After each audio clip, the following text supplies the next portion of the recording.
Last lecture में हम लोगों ने ये देखा था कि पोलराइजेशन होता क्या है, ठीक है। फिर मतलब पोलराइजेशन समझने के लिए हमें तीन चीज़ों को समझना पहले ज़रूरी था। अनपोलराइज लाइट, फिर पोलरॉइड,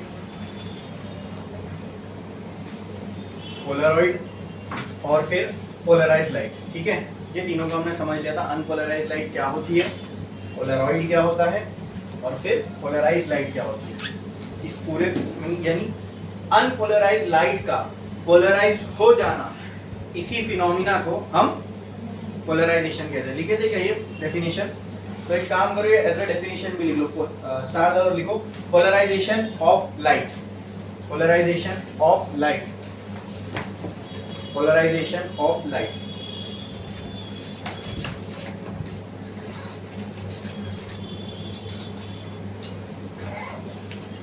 देखो, when a unpolarized light is passed through a polaroid, when a unpolarized light is passed through a polaroid, it becomes plain polarized light. It becomes plain polarized light. It becomes plain polarized light. This phenomena is called as polarization of light. This phenomena is called as polarization of light. This phenomena is called as polarization of light. लिखा सबने इतना? Polarisation समझ लिए थे हमने, ठीक है। अब मैं आपके सामने एक सिनेरियो रख रहा हूं, इसमें क्या होगा आप लोग मुझे बताना, ठीक है। लेट्स से ये direction of propagation of light है। इससे परपेंडिकुलर ईएम वेव्स होंगी, ठीक है। इसमें से हमको एम को हटा देना है, मैग्नेटिक के ऑक्सीलेशन को हम कंसीडर नहीं कर रहे, सिर्फ इलेक्ट्रिक फील्ड के ऑक्सीलेशन को हम कंसीडर कर रहे हैं। वो भी जो आड़े टेढ़े वाले उनको हमने रिजॉल्व करके स्ट्रेट, वर्टिकल और हॉरिजॉन्टल कर लिया। तो आपको देखने पे ये डॉट वाले मतलब हॉरिजॉन्टल दिखेंगे और ये स्ट्रेट वाले वर्टिकल दिखेंगे, ठीक है। ये क्या है, ऑक्सीलेशन ऑफ ये किसके ऑक्सीलेशन बताया मैंने, इलेक्ट्रिक फील्ड के ऑक्सीलेशन से, ठीक है। अब इस इलेक्ट्रिक फील्ड के ऑक्सीलेशन को मैंने पास होने दिया एक पोलरॉइड से, ठीक है। ये है एक पोलरॉइड जिसकी पास एक्सिस का मतलब ये कि वो ओरिएंटेशन जिसमें से लाइट पास हो सकती है, ठीक है। पास एक्सिस का मतलब क्या, देखो इलेक्ट्रिक फील्ड के ऑक्सीलेशन के दो कंपोनेंट है, एक हॉरिजॉन्टल और एक वर्टिकल। पास एक्सिस का मतलब क्या होता है, जो कंपोनेंट पास हो गया वो पास एक्सिस हो जाएगी।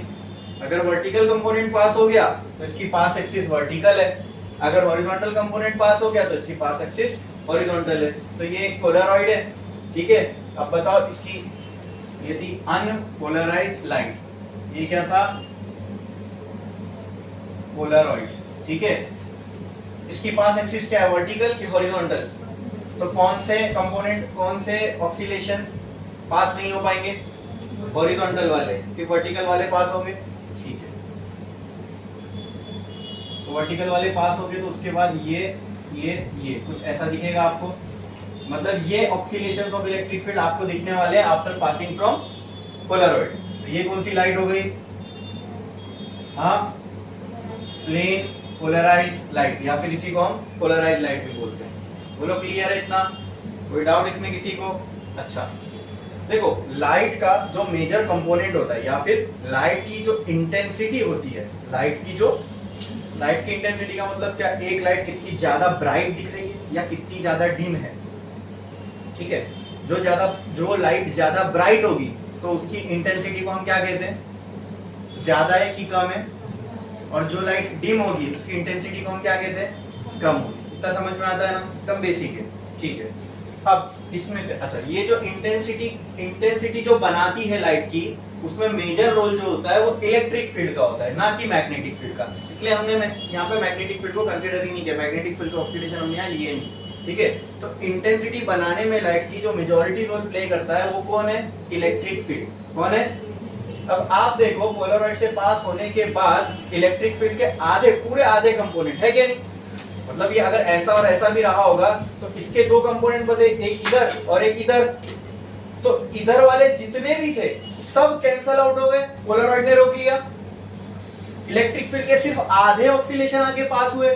तो क्या लगता है इंटेंसिटी के बारे में आपकी क्या राय है? लाइट की इंटेंसिटी का यहां पे और यहां पे कोई फर्क होगा? मैंने अभी थोड़ी देर पहले आपसे क्या कहा, इंटेंसिटी लाइट की जो बनाने में मेजर रोल है वो किसका है? इलेक्ट्रिक फील्ड का।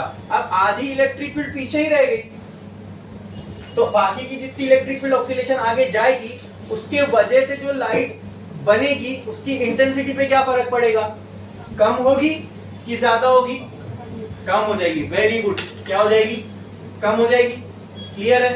अब आपको ये देख के भी समझ में आ रहा होगा कि यहाँ पे हॉरिजॉन्टल और वर्टिकल ये दो कंपोनेंट है। अगर ये पूरे हट गए तो क्या मैं बोल सकता हूं सिर्फ मतलब इसकी इंटेंसिटी यानी इलेक्ट्रिक फील्ड सीधा सीधा आधी हो गई, तो इसकी इंटेंसिटी में जो आगे मिलेगी वो क्या हो जाएगी?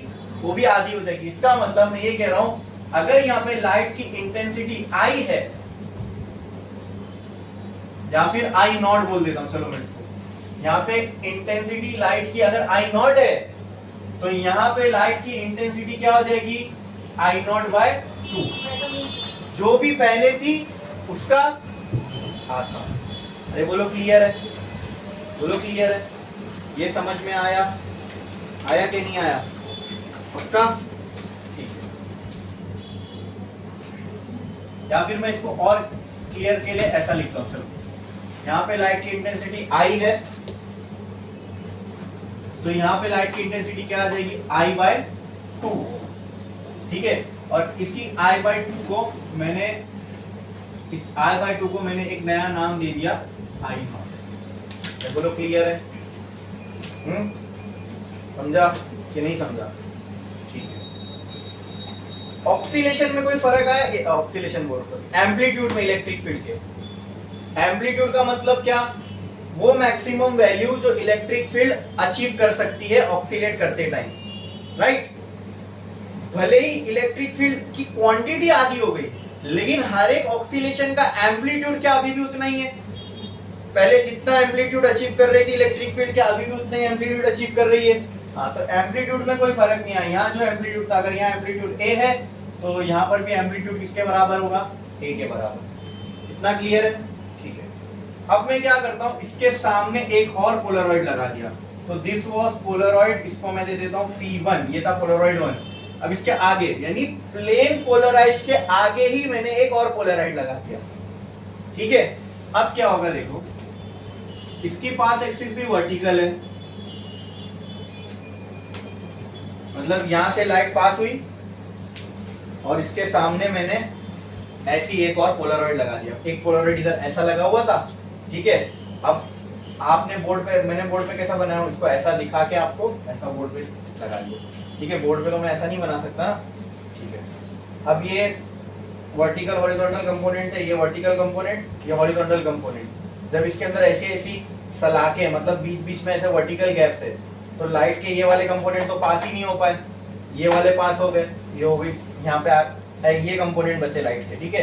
ये था प्लेन पोलराइज्ड। अब मैंने क्या किया, इसके आगे एक और पोलराइड लगा दिया। अब बताओ क्या ये सारे वाले कंपोनेंट इसमें से इजीली पास हो सकते हैं? क्योंकि यहाँ पे हॉरिजॉन्टल कंपोनेंट है ही नहीं। अब क्या इंटेंसिटी में कोई फर्क आएगा? कोई फर्क आएगा? नहीं आएगा। तो यहाँ पे जो इंटेंसिटी थी, अगर यहाँ पे इंटेंसिटी आई नॉट थी, तो क्या मैं बोल सकता हूँ यहाँ पे भी इंटेंसिटी आई नॉट ही होगी? अरे बोलो, क्लियर है कि नहीं? समझ में आया? पक्का? ठीक है। तो आप जरा मुझे ये सोच समझ के बताना कि ये जो पहला पोलराइड था और ये जो दूसरा पोलराइड था, इन दोनों के बीच में अगर मैं एंगल देखूं तो वो कितना कितना होगा बताओ? मतलब समझो इसके सेंटर से मैंने एक लाइन खींच दिया और इसके सेंटर से मैंने एक लाइन खींच दिया और यहाँ सामने से दोनों को देख रहा हूं, या दोनों लाइन आपको कैसी दिख रही है? हाँ, एक के ऊपर एक कोइंसाइड हुई हुई दिख रही है अगर मैं यहां से देखूंगा तो। अरे बोलो, इन दोनों के बीच में क्या कोई एंगल है? यहां से देखने में इसके सेंटर और उसके सेंटर में कोई एंगल दिख रहा है मुझे? नहीं। तो दोनों के बीच में एंगल कितना है? 0। क्या है? तो यहां पे क्या मैं बोल सकता हूं? Angle between two Polaroid is 0। ठीक है, एंगल उसको मैं थीटा बोल देता हूं, theta between two Polaroid is 0। और इससे क्या समझ में आया? अगर दो पोलरॉइड के बीच का एंगल 0 है तो पोलराइज लाइट की इंटेंसिटी में कोई फर्क नहीं आता। ये ध्यान से सुनना, मैं अनपोलराइज लाइट की बात नहीं कर रहा हूं। एक पोलरॉइड लाइट, एक पोलराइज लाइट है। पोलराइज लाइट पोलराइज तभी मानी जाएगी जब पोलरॉइड से पास होके आई हो, है ना? तो मेरा पोलराइज लाइट बोलने से ही आप समझ जाना कि वो एक पोलरॉइड से पास होके आ चुकी है। जब एक पोलराइज लाइट दूसरे पोलरॉइड से पास हो और दो पोलरॉइड के बीच का एंगल 0 हो तो पोलराइज लाइट की इंटेंसिटी में कोई फर्क। यहां चेक करो, पोलरॉइड यहां से आगे निकलने के बाद क्या ये कंपोनेंट दिखेंगे मुझे? हाँ, ये वर्टिकल तो वर्टिकल, क्योंकि हॉरिजॉन्टल यहाँ कोई है ही नहीं। तो ये ऐसा वाला पोलरॉइड तो हॉरिजॉन्टल वाले कंपोनेंट को रोकता है, बराबर? हाँ, ठीक है। तो यहाँ पे भी जो इंटेंसिटी थी I, यहाँ इंटेंसिटी किसके बराबर रह गई? I0 के। दिख रहा है यहाँ पे इंटेंसिटी I0 थी, ठीक है, जो कि I/2 थी। उतनी इंटेंसिटी यहाँ रहेगी। अरे बोलो क्लियर है? बोलो क्लियर है? कोई डाउट है इसके अंदर? यहां तक समझ में आया? ठीक है। अब एक और एग्जांपल लेता हूं मैं, उसके बारे में आप बताना क्या है, ठीक है? ये पोलरॉइड क्या है बताया था मैंने लास्ट लेक्चर में। It is a material, glass जैसा मटेरियल होता है। लेकिन इसकी खास बात क्या है? इस मटेरियल का जो स्ट्रक्चर है मॉलिक्यूलर लेवल पे वो कुछ ऐसा है कि इसके मॉलिक्यूल्स लॉन्ग चेन स्ट्रक्चर के फॉर्म में होते हैं और बीच बीच में थोड़ा सा गैप होता है, ताकि उन गैप में से वो गैप जैसा होगा, ठीक है, उस हिसाब से लाइट के कंपोनेंट आगे जाएंगे या नहीं जाएंगे वो डिसाइड होगा। इलेक्ट्रिक फील्ड के दो ऑक्सीलेशन थे ऐसे। अगर ये गैप ऐसे वर्टिकल है, जैसे अभी मान लो वही मैंने लास्ट टाइम एग्जांपल दिया था, मैंने एक दीवार में ऐसा रेक्टेंगुलर होल बना दिया और मैं ऐसा एक मार्कर पकड़ा हूं और ऐसा एक मार्कर पकड़ा हूं। जब मैं इस होल से पास कराने जाऊंगा इस दोनों मार्कर को, तो कौन सा पास हो जाएगा, कौन सा रुक जाएगा? वर्टिकल वाला पास हो जाएगा, ये रुक जाएगा। तो वही लाइट के साथ हो रहा है। इलेक्ट्रिक फील्ड के दो ऑक्सीलेशन है, वर्टिकल एक हॉरिजॉन्टल। अगर पास एक्सिस वर्टिकल है तो वर्टिकल वाले निकल जाएंगे, हॉरिजॉन्टल वाला रुक जाएगा, वो पीछे रह जाएगा ना, राइट? जो आगे कंपोनेंट निकले। पोलराइज लाइट का मतलब क्या होता है? The light in which electric field vibrates in only one direction. Unpolarise क्या होता है? अनपोलराइज लाइट का मतलब the oscillation of electric field is in every direction, ठीक है? फिर बोलोगे सर एवरी डायरेक्शन है तो फिर हमने इसलिए दो डायरेक्शन क्यों कंसीडर किया? क्योंकि हमने बाकी सारों के कंपोनेंट्स निकाल लिए, वर्टिकल और हॉरिजॉन्टल में सबको रिजॉल्व करके सिर्फ दो कंपोनेंट बनाए। बोलो इतना क्लियर है? हाँ, इसको मैं ऊपर लिख देता हूँ, ये पोलरॉइड P1। हाँ, अब फिर से यहाँ पे मैंने ले लिया एक अनपोलराइज लाइट। ये होगा उसके हॉरिजॉन्टल कंपोनेंट, ये होगा उसके वर्टिकल कंपोनेंट। क्लियर है इतना?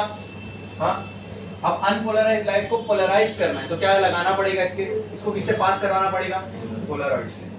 चलो ये ले लिया मैंने एक पोलरॉइड, इसकी पास एक्सिस वर्टिकल है, ठीक है? तो अब इसमें से पास होने के बाद आपको क्या दिखेगा? मतलब इसमें से क्या गायब होने वाले हैं? डॉट्स गायब होंगे। सिर्फ कौन से कंपोनेंट आगे बढ़ेंगे? वर्टिकल वाले। तो ये वर्टिकल वाले कंपोनेंट आपको आगे मिले। तो इंटेंसिटी पे क्या फर्क पड़ा? इलेक्ट्रिक फील्ड के आधे ऑक्सीलेशन तो पीछे ही रह गए, सिर्फ आधे ही पास हो पाए। तो यहाँ पे अगर इंटेंसिटी I थी तो यहाँ पे इंटेंसिटी क्या हो जाएगी? I/2, आधी हो जाएगी। और इस I/2 को मैंने नाम दे दिया I0। अरे बोलो क्लियर है? अब इस पोलराइज, ये क्या थी? Unpolarised light. ये क्या थी? Plane polarised light. अब इसी प्लेन पोलराइज्ड लाइट को मैंने एक और पोलराइड से पास करा। ये है वो पोलराइड, ये था पोलराइड नंबर 1, ये है पोलराइड नंबर 2। लेकिन अब इस पोलराइड की जो पास एक्सिस है वो हॉरिजॉन्टल है, ऐसी है। अब बताओ इससे पास होने के बाद क्या होगा? क्या ये एक भी पास हो पाएंगे इसमें से? नहीं, मतलब आगे आपको कुछ भी नहीं दिखने वाला है। इसके आगे लाइट दिखेगी ही नहीं, क्यों? आधे जो बचे थे उसको भी इसने रोक लिया, अब आगे कोई लाइट दिखेगी नहीं, तो यहाँ पे इंटेंसिटी ऑफ लाइट क्या होने वाली है? 0। बोलो क्लियर है? आई बी आई नॉट जो भी बोलो, ठीक है, यहाँ आई नॉट की वैल्यू चलो क्या हो जाएगी? 0 हो जाएगी। बोलो क्लियर है? हाँ, समझ में आया इतना? लेकिन इस केस में बताओ the angle between to Polaroid कितना है? ये पोलराइड है, ये इसकी एक्सिस, इसके पीछे एक और पोलराइड लगाया वो उसकी एक्सिस, लेकिन अब उसको मैंने ऐसा कर दिया, तो अब मुझे इन दोनों के बीच में एंगल कितना दिखेगा? 90 दिखेगा। Very good. तो हियर मैं बोल सकता हूं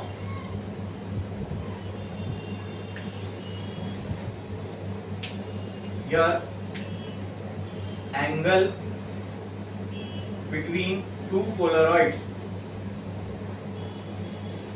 इज 90 डिग्री। अगर दो पोलराइड के बीच में एंगल 90 है, इसका मतलब दूसरे एक से पास होने के बाद लाइट दिखेगी ही नहीं। आ रही बात समझ में? लाइट की इंटेंसिटी क्या हो जाएगी? 0। क्या हो जाएगी? 0। अब पोलराइड मैंने कहा क्या एक मटेरियल है, कैसा मटेरियल है? ग्लास जैसा। कैसा? ग्लास जैसा। इसीलिए जब आप बाहर दोपहर के टाइम पे अगर आप धूप में निकलो और बिना कोई चश्मा लगाए सूरज की तरफ ऐसा देखो तो आंखों को तकलीफ होगी, स्ट्रेन होगा, ठीक है, देख नहीं पाती आंखें। वही अगर आपने पोलराइड ग्लास लगाया, ठीक है, आपने एक चश्मा लगाया जिसकी ग्लास पोलराइड मटेरियल से बनी है, मींस इसीलिए हम उसको पोलराइड्स भी बोलते हैं, ठीक है। एक्चुअल में पोलराइड उसी को बोल सकते हैं जिसकी ग्लास में पोलराइड ग्लास लगी है। दुकान पे जाओगे तो उन लोग भी थोड़ा ढोस देते हैं, ऐसी पोलराइड ग्लास है ये वो, तो मतलब पोलराइड ग्लास होती है, अलग होती है वो एक्चुअल में नॉर्मल ग्लास से, ठीक है, उसके मॉलिक्यूलर लेवल पे उसका स्ट्रक्चर अलग है। लेकिन उससे फायदा क्या होता है? नॉर्मल ग्लास और पोलराइड ग्लास से फिर असर क्या पड़ेगा? पोलराइड ग्लास अगर चश्मे में लगी हुई है तो आप सोचो आपके चश्मे में पोलराइड ग्लास लगी है। पोलराइड ग्लास मतलब ऐसे या ऐसे कैसे भी कम, आपकी तो चश्मे में एक ही पोलराइड लगा है ना, ठीक है, चाहे ऐसे रहने दो चाहे ऐसे रहने दो, कैसे भी रहने दो, वो आपकी आंखों पे जो लाइट की इंटेंसिटी पड़ेगी उसको क्या कर देगा? क्या कर देगा? आधा कर देगा। अभी तो हमने देखा कि अगर एक पोलराइड से अनपोलराइज लाइट पास होती है और पोलराइज बनती है तो इंटेंसिटी क्या हो जाती है लाइट की? आधी हो जाती है। मतलब अगर आप पोलराइड ग्लास पहन के सूरज की तरफ देखो तो पहले अगर आपके आंखों को तकलीफ हो रही थी ना, अब नहीं होगी। क्यों? क्योंकि आप पोलराइड के थ्रू देख रहे हो ना, तो अब जो आपकी आंखों पे लाइट आ रही है वो पोलराइड से पास होके आ रही है। और अभी हमने पोलराइड की फिजिक्स को समझा कि जब पोलराइड के पीछे वो सारे ऑक्सीलेशन थे इलेक्ट्रिक फील्ड के, लेकिन जब वो आपके पोलराइड ग्लास से पास हुए तो पोलराइड ग्लास ने आधों को तो पीछे ही रख दिया, तो आपकी आंखों पे जो इलेक्ट्रिक फील्ड के ऑक्सीलेशन गिर रहे हैं वो अगर पोलराइड से पहले 100 थे तो आपकी आंखों पे कितने आ रहे? 50। और वही जब आप बिना चश्मे के देख रहे थे तो पूरे 100 आंखों पे आ रहे थे, इसलिए आंखों को तकलीफ हो रही थी। लाइट ज्यादा आती है आंखों पे तो आंखों को तकलीफ होती है ना, देखने नहीं होता है, थोड़े टाइम के लिए ब्लैकआउट हो जाता है, होता है कि नहीं ऐसे? हाँ। लेकिन अगर आप पोलराइड ग्लास लगा के वही कोई ब्राइट लाइट को देखो तो आंखों को तकलीफ नहीं होगी। क्यों? अभी तो इसकी फिजिक्स समझे ना कि वहां से जो आने वाली लाइट है जब पोलराइड से पास होगी उसकी इंटेंसिटी आधी हो चुकी होगी आपके आंखों पे पहुंचने तक। समझ में आ रहा है कि नहीं? बोलो क्लियर है? हाँ। अच्छा, अब आप मुझे जरा ये बताओ, ये सिनेरियो मुझे बताना, जब एक पोलराइड ऐसा था और दूसरा पोलराइड भी सेम उसी की पोजीशन में था, दोनों के बीच में एंगल 0 था, तो क्या पोलराइज लाइट की इंटेंसिटी पे कोई फर्क पड़ा दूसरे पोलराइड से पास होने के बाद? नहीं। क्लियर है? क्लियर है? ओके। अच्छा, जब ऐसी थी, मतलब इसको जब मैंने ऐसा, अभी इन दोनों के बीच में एंगल कितना है? ये ऐसा, अभी इन दोनों के बीच में एंगल कितना है? तो अब सेकंड वाले पोलराइड से पास होने के बाद लाइट की कोई इंटेंसिटी बचेगी? मतलब लाइट पास ही नहीं होगी सेकंड पोलराइड के बाद, यानी इंटेंसिटी सेकंड के बाद क्या मिलेगी मुझे? 0। क्या मिलेगी? इस केस में इन दोनों पोलराइड के बीच का एंगल कितना है? 90। कितना है? तो क्या मैं, अब हमने तो दो ही केस देखा, 0 वाला और 90 वाला। 0 पे मैं बोलता हूं कि इंटेंसिटी मैक्सिमम है। मैक्सिमम का मतलब जितनी पहली थी उतनी बाद में। Intensity before second polaroid is same as intensity after second polaroid. But यहाँ पर intensity before second polaroid is I naught and intensity after second polaroid is 0। तो अगर मैं सिर्फ इतने पार्ट को कंसीडर करूं, इसको भूल जाओ, इतने पार्ट को कंसीडर करूं, ठीक है, और ये इंटेंसिटी को मैं मैक्सिमम इंटेंसिटी मानूं, तो जितनी इधर है क्या उतनी इधर है, मींस इंटेंसिटी इज मैक्सिमम। अब यहाँ पे देखो क्या, जितनी इधर है उतनी इधर है, नहीं, इंटेंसिटी इज मिनिमम 0। वो कब हुआ, हमने दो ही केस देखा, एक ये वाले केस में मैक्सिमम थी, ये वाले केस में 0 थी। तो क्या मैं ऐसा बोल सकता हूं कि अगर मैं इसके थीटा को ऐसा वेरी करते जाऊं करते जाऊं करते जाऊं करते जाऊं करते जाऊं, तो 0 से 90 पे जाने में, मतलब थीटा जब 0 से 90 पे वेरी होगा, इंटेंसिटी गोज ऑन डिक्रीजिंग, तभी तो यहाँ पे इंटेंसिटी मैक्सिमम है। और यहाँ पे तो बीच का अगर मैं प्रिडिक्ट करूं तो क्या कुछ ऐसा हो रहा होगा कि if I change the theta between two polaroids from 0 to 90 means 10 20 30 40, तो अगर यहाँ पे इंटेंसिटी मान लो 100 थी, तो इस पे 100 से कम होगी, मतलब मान लो 90, यहाँ पे 80, यहाँ 70, यहाँ 60, और यहाँ आने के बाद 0, ऐसा ही कुछ हो रहा होगा। तो ऐसा थीटा वेरी करने से, नहीं, if the angle between two polaroids vary from 0 to 90, the intensity goes on decreasing। Clear है, समझ में आया? अब ये भी बताऊंगा ये फिनोमिना का यूज होता है थोड़े टाइम बाद, ठीक है, लेकिन पहले इसका मैथमेटिकल रिलेशन निकालते और चेक करते। इस केस में आपको समझ में आया कि दोनों के बीच में एंगल क्या है, इनके बीच के एंगल को कैसे इमेजिन करना है, सिंपल, इसकी एक एक्सिस मान लो, इसकी एक एक्सिस मान लो, मतलब सेंटर लाइन, और इमेजिन करो ऐसे, ये एक पोलरॉइड है, इसकी एक सेंटर लाइन होगी, ये एक पोलरॉइड है, इसकी एक सेंटर लाइन होगी। अब मैं अगर यहाँ से देखूंगा तो दोनों सेंटर लाइन कोइंसाइड हो रही होगी, दो अलग अलग दिखेगी नहीं मुझे, बराबर, तो मतलब दोनों के बीच में एंगल क्या है, 0। और अगर आप वहां से देखोगे तो दोनों पैरेलल भी है, तो समझ में भी आ रहा है आंसर 0 होगी। लेकिन यहाँ ऐसा देखूं तो, अब यहाँ से देखूं तो ये लाइन ऐसी दिख रही है, ये लाइन ऐसी दिख रही है, तो अब इन दोनों के बीच में एंगल कितना है, 90, ठीक है। और ये समझना है, यहाँ अगर इंटेंसिटी 0 है, यहाँ 90 है, मतलब 0 से 90 अगर थीटा वेरी करूं तो इंटेंसिटी क्या होती जा रही है, कम होती जा रही है। ओके, इतना समझ में आया, ठीक है। अच्छा, अब लिखो, स्टार डालो और लिखो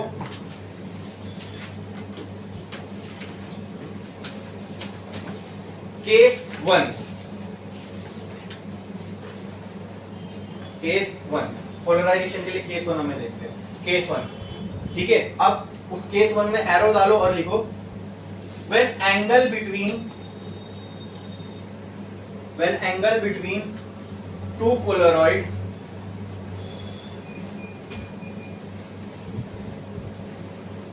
theta,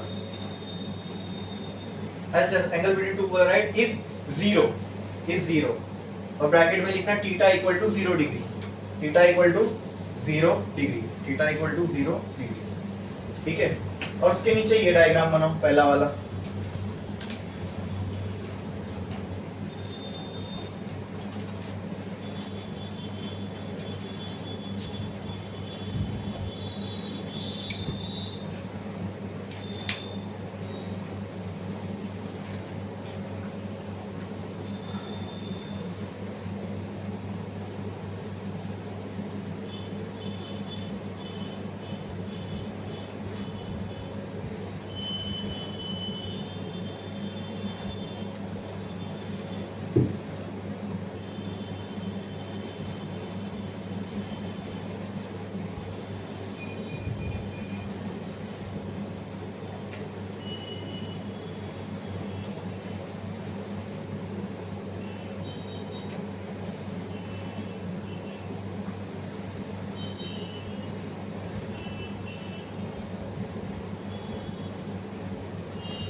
चलो यहाँ पे एक काम करो, ये आई नॉट वाई नॉट को हटा दो, डायरेक्ट अब इंटेंसिटी को आई से ही समझते हैं।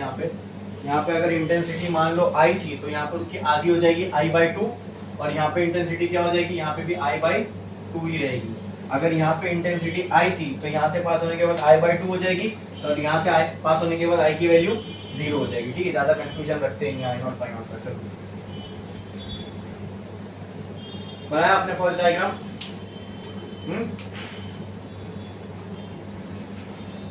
बाकी है किसी का, हो गया सबका, ठीक है। अब इसके नीचे लिखो, नीचे लिखो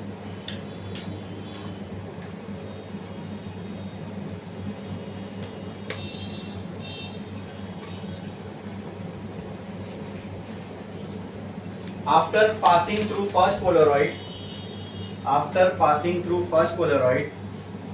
the intensity of light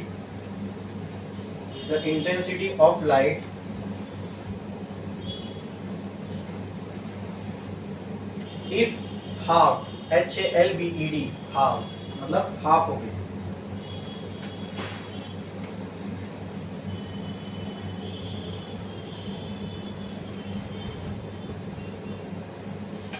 And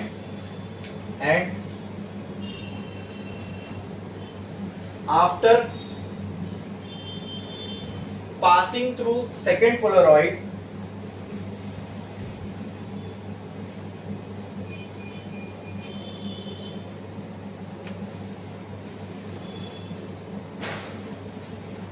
इसको कट करो, after passing to second Polaroid, इसको कट करो. ठीक है, the intensity of light become half. The intensity of light is half. It changed from I to I by 2.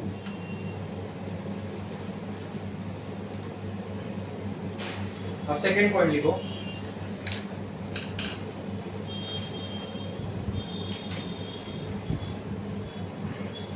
When the plane polarized light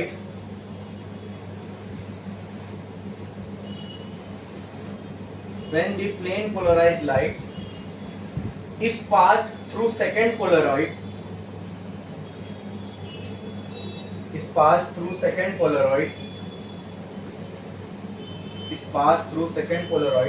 whose axis is parallel to the first Polaroid,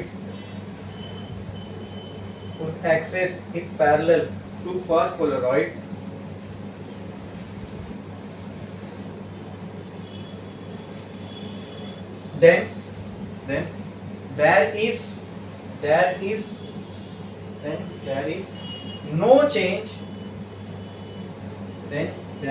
no change in intensity of plane polarized light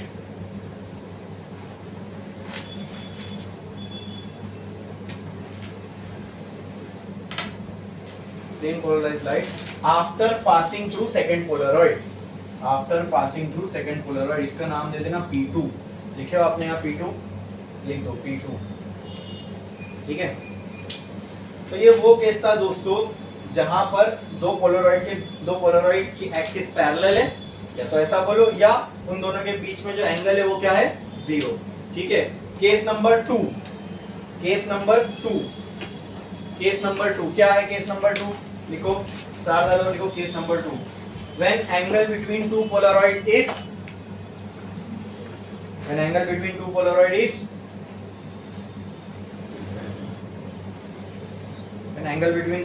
is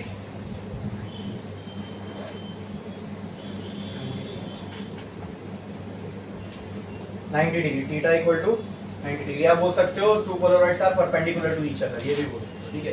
इसके लिए ये बना दो,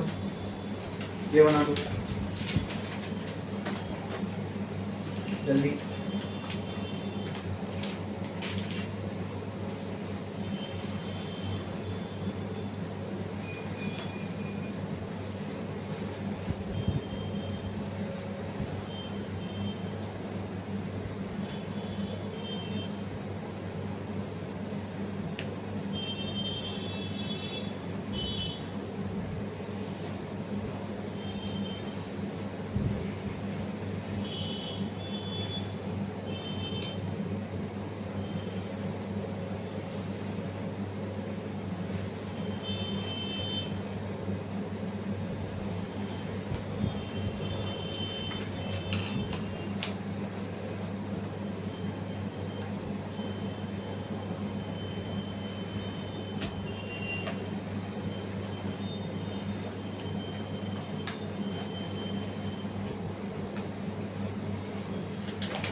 अब इसके first point में क्या लिखोगे? इससे पहले क्या लिखे थे आपने? after passing through first Polaroid the intensity of light is half, it change from I to I2. Same इधर भी वही आएगा, लिखो लिखो, सेम वही लिखो इधर भी।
बना लिया आपने ये, ठीक है।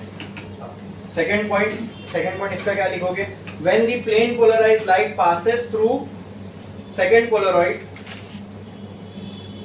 When plane polarised light passes through second polaroid whose axis is, अब क्या होगा? Perpendicular, whose axis is perpendicular to first polaroid. यहाँ पैरेलल लिखे हो, बस सब कुछ सेम आएगा, खाली पैरेलल की जगह परपेंडिकुलर आ जाएगा। देखो देखो जल्दी,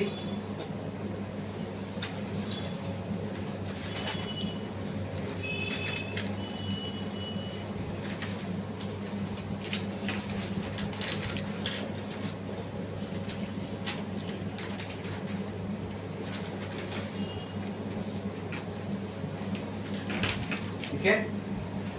When the plane polarized light passes through second Polaroid whose axis is perpendicular to first Polaroid, then there is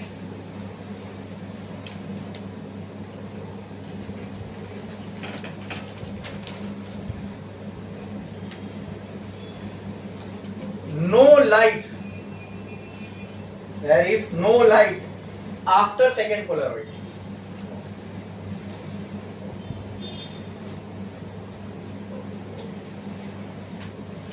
It means intensity becomes 0. ये कब होगा?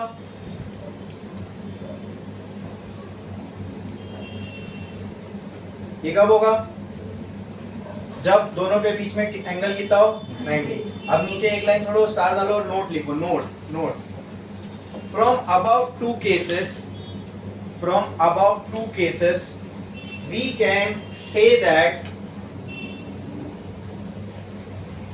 from above two cases we can say that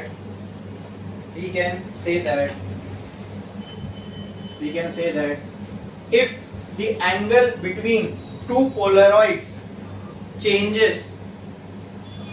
varies, ऐसा लिखो, if the angle between two polaroids, we can say that if the angle between two polaroids varies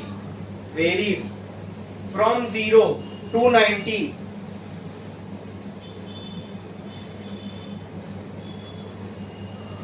from 0 to 90, the intensity of light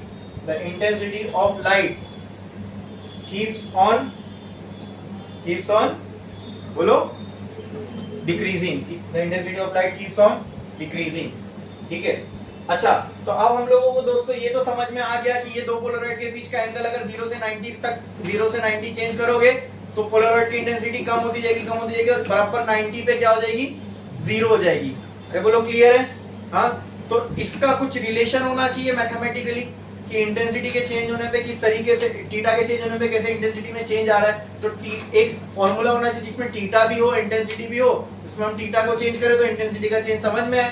तो ऐसा एक formula है, ऐसा एक law है जो हमें इन दोनों चीजों का रिलेशन बताता है। उस लॉ को कहते हैं मालस लॉ। ठीक है, तो अभी हम लोगों को जो नेक्स्ट टॉपिक देखना है दैट इज मालस लॉ। ठीक है, बट उसके लिए हमको ये समझना जरूरी था कि थीटा के चेंज से इंटेंसिटी में चेंज आएगा। और कैसा चेंज आएगा कि 0 से 90 थीटा होगा तो इंटेंसिटी क्या होती जाएगी, कम। 0 पे मैक्सिमम, 90 पे 0। बोलो क्लियर है। हाँ, अब मैं आपको कुछ इमेजिन कराना चाह रहा हूं, समझना इसको। ये एक्सिस ऑफ फर्स्ट पोलरॉइड है। ठीक है, बुक बताओ।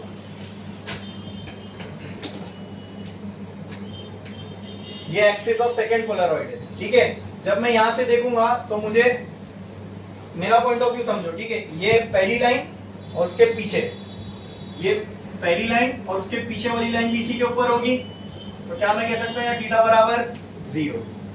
ये बोलो क्लियर है। ठीक है, अब मैंने क्या किया, ये फर्स्ट पोलरॉइड, ये सेकंड पोलरॉइड, सेकंड वाले पोलरॉइड को 90 डिग्री रोटेट कर दिया। मतलब अब इन दोनों के एक्सिस के बीच में कितना एंगल है। अब मैं फर्स्ट पोलरॉइड पे आया जिसकी लाइन ऐसी थी। ठीक है, और सेकंड पोलरॉइड को देख रहा हूं, तो सेकंड पोलरॉइड मुझे कैसा दिखेगा, उसकी एक्सिस ऐसी दिखेगी। इन दोनों के बीच में एंगल कितना है, 90। तो अब यहाँ पे थीटा कितना हो गया, ये आप लोगों के दिमाग में एकदम क्लियर होना चाहिए। कभी कभी बच्चे जो है ना थीटा को सरफेस से लेते हैं, सरफेस से नापते हैं। ठीक है, अब देखो सेकंड वाले का थीटा सरफेस से, हॉरिजॉन्टल से चेक करूंगा, हॉरिजॉन्टल सरफेस से। ठीक है, हॉरिजॉन्टल सरफेस से। अच्छा चलो सामने से देखता हूँ, ये हॉरिजॉन्टल सरफेस है तो ऐसा लगेगा 0 है। तो ये थीटा की जो वैल्यू है ये हमें, हाँ ये थीटा किसकी वैल्यू है, ये दो पोलरॉइड के बीच का एंगल है। किसके बीच का एंगल, यहाँ सरफेस ये वो कुछ नहीं देखना है, सिर्फ दो पोलरॉइड को देखना है बस। नहीं समझ में आ रहा है तो एक पोलरॉइड 1 पे खड़े रहो, दूसरे को देखते रहो, खुद ब खुद उसका एंगल समझ में आएगा। एग्जांपल पहले वाले केस में ये पोलरॉइड तो चेंज नहीं हो रहा है ना, ये ऐसी है। इस पोलरॉइड पे आके खड़े रहो और सेकंड वाले पोलरॉइड को देखो कैसा दिखेगा, स्ट्रेट।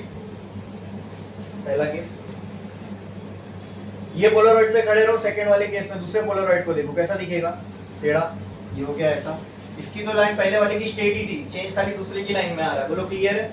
हाँ, अब मालस लॉ समझने में थोड़ी आसानी है। ठीक है, मालस लॉ हम क्यों पढ़ रहे हैं, क्योंकि हमने अभी देखा ये दोनों एग्जांपल्स थे कि अगर theta which is the angle between two Polaroid change हो रहा है 0 से 90 तो इंटेंसिटी कम हो रही। तो हमें एक ऐसा रिलेशन चाहिए जो इसको जस्टिफाई कर सके, जिसमें थीटा भी हो इंटेंसिटी भी हो और थीटा के चेंज से इंटेंसिटी में चेंज समझ में आए। ठीक है, तो ऐसा रिलेशन हमें कौन सा लॉ बताता है, मालस लॉ। भी हम देखने आ रहे हैं। ठीक है, तो एक लाइन छोड़ो, स्टार डालो और हेडिंग लगाओ मालस लॉ। मालस लॉ, MALUS, मालस law.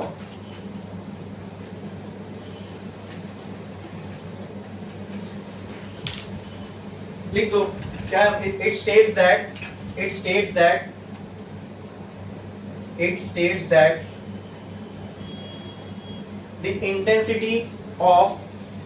the intensity of polarized light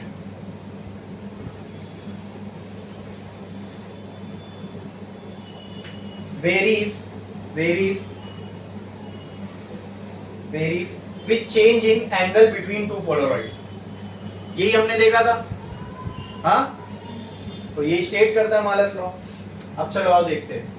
अब हमें ये तो दो स्पेसिफिक केस थे, यहाँ पे थीटा की वैल्यू हमें पता थी, लेकिन अब मैं आपके सामने एक एग्जांपल रखता हूं, इसमें आप मुझे बताना। ठीक है, यहाँ पे आप इंटेंसिटी बता पाए बराबर सर आधी होगी। किसकी आधी, अरे जितना भी आप दे दो, 100 दो तो 50, 1000 दो तो 500, लाख दो तो 50,000, बराबर आधी बचेगी।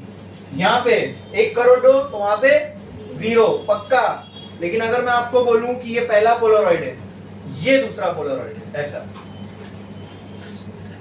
अब बताओ इनकी इंटेंसिटी का चेंज क्या होगा।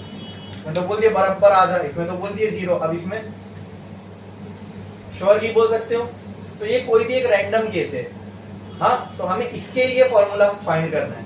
इसके लिए फॉर्मूला फाइंड करोगे और वो फॉर्मूला अगर इसको और इसको दोनों को जस्टिफाई कर रहा है, मतलब हमारा रिलेशन सही है। तो कोई भी हम रैंडम केस ले लेंगे, बीच में कितने भी एंगल पे इंक्लाइन होने दो। ठीक है, तब इंटेंसिटी निकालो लाइट की कितनी है, खुद ब खुद आ जाएगा जो रिलेशन होगा। बोलो क्लियर है, समझ में आया? पक्का? चलो अब मार्स लॉ के लिए हम लोग जो है डायग्राम बना रहे हैं और लिखते हो कैसे।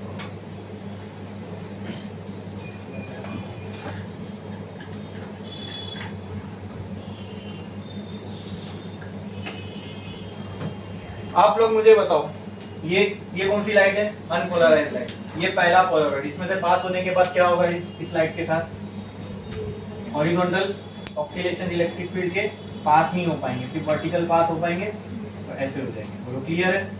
इंटेंसिटी सीधा सीधा क्या हो जाएगी? आधी। अब वो आधी हो जाएगी, हमें पता है, वो हमने देख लिया। अब मार्स लॉ के नोटेशंस कुछ जैसे है, मैं वैसा आपको बता रहा हूँ, ठीक है? पोलराइज्ड लाइट, अनपोलराइज्ड लाइट की जो intensity after passing through Polaroid, let's say it is I not, ठीक है? तो व्हाट इज आई नॉट? काम करो, मार्स लॉ लिखो, उसके नीचे पहले डायग्राम बनाओ, इतना ही जितना मैंने बनाया बनाओ।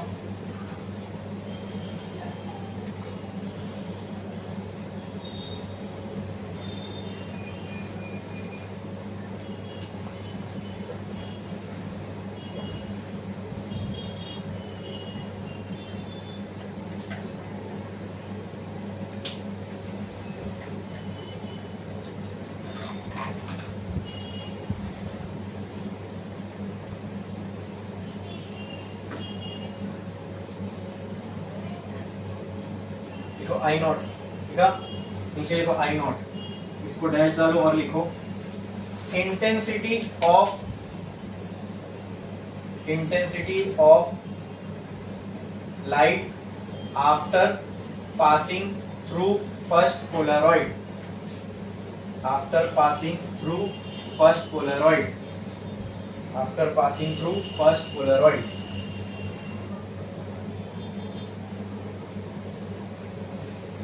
After passing through first Polaroid लिखा आपने इतना, ठीक है? अब मैंने क्या कहा आपको, इसके आगे हमें अभी दूसरा पोलराइड रखना है, ठीक है? लेकिन वो पोलराइड की अब एक्सिस देखो कुछ ऐसी है, अब वो ना पूरी वर्टिकल है ना पूरी हॉरिजॉन्टल है, कुछ ऐसी है। बोलो क्लियर है? इसका जो एम्पलीट्यूड है पहले भी ए था और चेक करो इसके बाद भी ए है। मतलब क्या मैं कहना चाह रहा हूं आपसे, अगर इलेक्ट्रिक फील्ड का ऑक्सीलेशन ऐसे ऐसे हो रहा था और ऐसे ऐसे हो रहा था, लेकिन यहां से यहां तक जो एम्पलीट्यूड था वो ए था, पेन बताओ एक मिनट, और ये जो एम्पलीट्यूड था ऑक्सीलेशन का वो भी ए था। ये भले ही पीछे छूट गया, लेकिन एम्पलीट्यूड के बारे में आपकी क्या राय है? वो चेंज हुआ क्या? हाँ, वो चेंज हुआ क्या? एम्पलीट्यूड की जो वैल्यू है, एम्पलीट्यूड क्या होता है? Amplitude is the maximum value of displacement, ये अभी भी उतनी है, तो यहां पर एम्पलीट्यूड अभी भी कितना है? ए ही है। बोलो क्लियर है? बोलो क्लियर है? अच्छा ठीक है। क्या हमें दोस्तों इंटेंसिटी और एम्पलीट्यूड के बीच का रिलेशन पता है?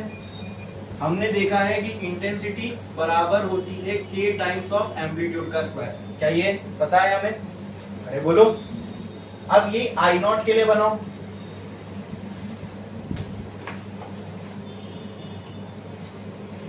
we know that I naught is equal to k a square। Intensity जो भी है वो बराबर होती है k टाइम्स ऑफ एम्पलीट्यूड का स्क्वायर। अगर यहाँ इंटेंसिटी I नॉट है, अरे बोलो क्लियर है? हाँ, और एम्पलीट्यूड a है, तो इंटेंसिटी और एम्पलीट्यूड के बीच का रिलेशन क्या है? Intensity is k time a square. बोलो क्लियर है? समझा? अगर यहाँ पे इंटेंसिटी मान लो कुछ भी होती I10, तो I10 बराबर क्या होती? जो वहां का एम्पलीट्यूड है वो a square multiply by k। तो मैं अभी यहाँ की इंटेंसिटी और एम्पलीट्यूड के बारे में पूछ रहा हूँ आपसे, तो उसका रिलेशन क्या होगा? जो भी वहां की इंटेंसिटी है I नॉट इंटू k, जो भी वहां का एम्पलीट्यूड है उसका स्क्वायर। अरे बोलो क्लियर है? अगर यहाँ पे एम्पलीट्यूड A10 होता तो बताओ I और A के बीच का रिलेशन क्या हो जाता? बोलो।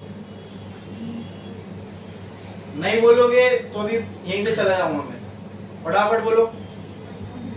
I naught is equal to K into, अगर वहां A10 होता तो ए टेन का स्क्वायर आ जाता। जो इंटेंसिटी जो एम्पलीट्यूड है उन दोनों को बस ये रिलेशन में रखना है, आई इक्वल टू के स्क्वायर के। समझ में आया? ठीक है।